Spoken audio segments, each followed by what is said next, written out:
Algumas pessoas se gabam de serem chamadas de cristãs, mas se a nossa conduta não está à altura das normas cristãs, atrairemos sobre nós a condenação.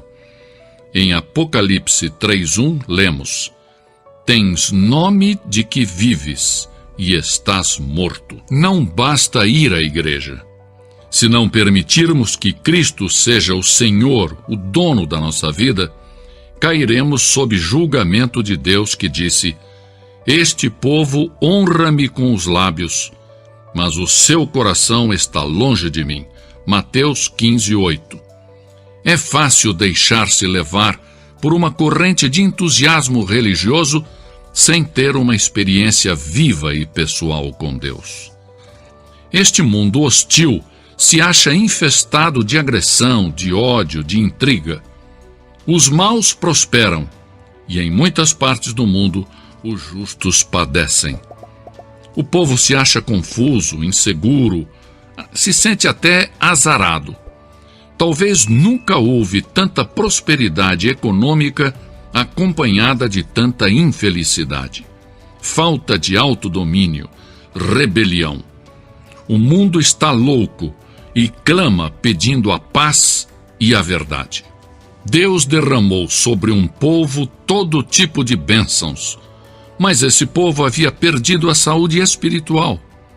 No meio desse povo se levantou o profeta Abacuque e clamou: Aviva, ó Senhor, a tua obra no meio dos anos. Abacuque 3:2. Talvez você pergunte: mas como obter a renovação e o despertamento? Que passos tenho que seguir para alcançá-lo?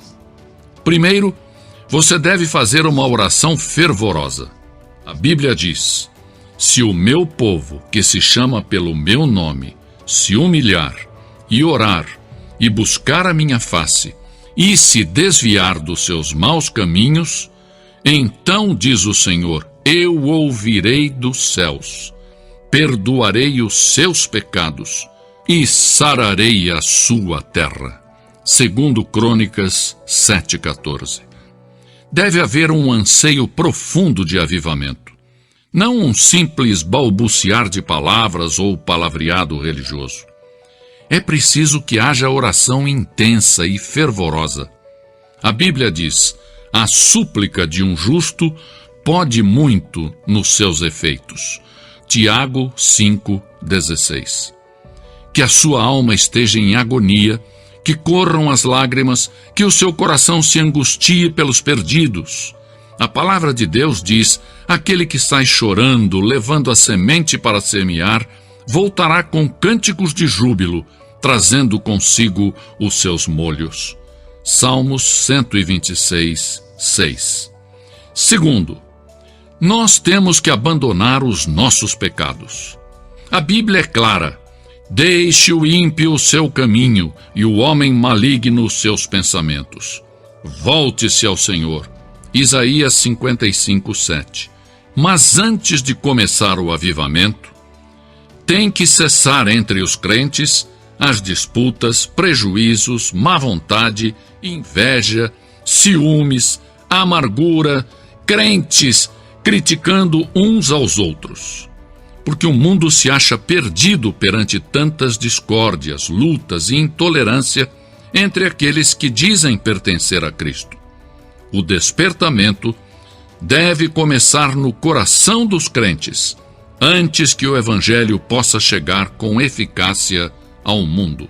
Quando os discípulos de Cristo deixarem as suas discórdias e egoísmo e confessarem os seus pecados, então deixarão que o Espírito Santo os encham. Então se produz o avivamento. Temos que abandonar os nossos maus caminhos. O Espírito de Deus não pode atuar em um clima de dissensão, discórdia e disputas. Devemos nos despojar da nossa mesquinharia, das nossas miudezas, dos nossos caprichos. O inimigo das nossas almas tem debilitado a eficácia da igreja porque temos nos especializado em controvérsias, em dissensões, e não temos andado chorando e levando a semente preciosa. Salmo 126, 6. Sim, porque temos dado mais ênfase às instituições do que à oração ou mesmo a Deus. Que o Senhor nos perdoe e nos ajude a nos livrarmos de hábitos perversos e mesquinhos. Se vamos ter um despertamento em nossos dias, como crentes teremos que abandonar os nossos pecados individuais e coletivos. Em terceiro lugar, Deus tem que ser real para nós. A Bíblia diz: se o meu povo buscar a minha face, eu o ouvirei do céu. Porque em um mundo cheio de materialismo grosseiro, nós também temos tentado reduzir Deus ao nosso próprio tamanho. O nosso Deus parece ter se transformado em demasiadamente pequenino e somos culpados de idolatria intelectual. Temos fabricado em nossa mente um Deus que não é o Deus revelado na Bíblia. Muitas vezes associamos a experiência cristã genuína, vital e pessoal a pessoas altamente emotivas. Muitos chegam a dizer: é bom ir à igreja, viver uma vida decente, sim, mas eu não estou disposto a ser fanático. Consideram que a fé cristã é uma mania, algo demente. O cristianismo tem alguma importância? Sim, o cristianismo tem suprema importância. É algo importante? Sim, é tudo. Sem a fé cristã, não vale a pena. É vital. Você pode conhecer a Deus.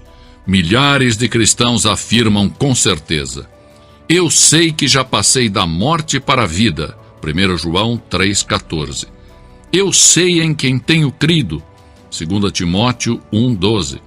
Lemos em João 7,17: se alguém quiser fazer a vontade de Deus, há de saber se a doutrina é dele. Precisamos de um reavivamento da fé cristã, da experiência cristã, do andar com Deus. Deus tem dito: se o meu povo buscar a minha face. Se de novo descobrirmos que Ele é santo, justo, real, absoluto e pessoal, e que é um Deus de amor e de misericórdia, esta realidade será transferida ao mundo e o avivamento então virá. Assim tem sucedido em toda a história, e sucederá outra vez. Não devemos colocar a fé cristã em dúvida falando de Cristo sem conhecê-lo. Não vamos fechar a porta da igreja com a chave da inconsistência, impedindo que os perdidos venham a Cristo. Não devemos impedir o avivamento com a nossa falta de fé e de oração. Não percamos a vitória espiritual permitindo que o pecado nos mantenha presos.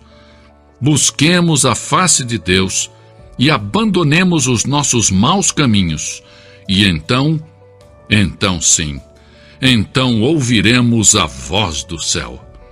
A igreja tem a chave do avivamento. Está ao alcance de nossas mãos. Nós vamos aceitar o desafio? Teremos coragem de pagar o preço? As reservas do céu são suficientes para saciar o mundo que perece de fome e fome espiritual? Não devemos oferecer desculpas. Agora uma pergunta direta. Você já aceitou a Cristo como seu Salvador? Se não, se você for sincero, reconhecerá que no profundo do seu coração há um vazio. Seu coração anseia por paz, gozo e perdão. Há um vazio que o mundo não pode satisfazer. No centro da história, em um caminho da Palestina, se plantou uma cruz. A cruz de Cristo, o Filho de Deus. Por um milagre admirável que só Deus conhece, todos os que põem o seu olhar naquele que foi sacrificado na cruz, recebem a salvação. Não somente as pessoas boas, respeitáveis e decentes, mas os vis, os desprezíveis, os desumanos.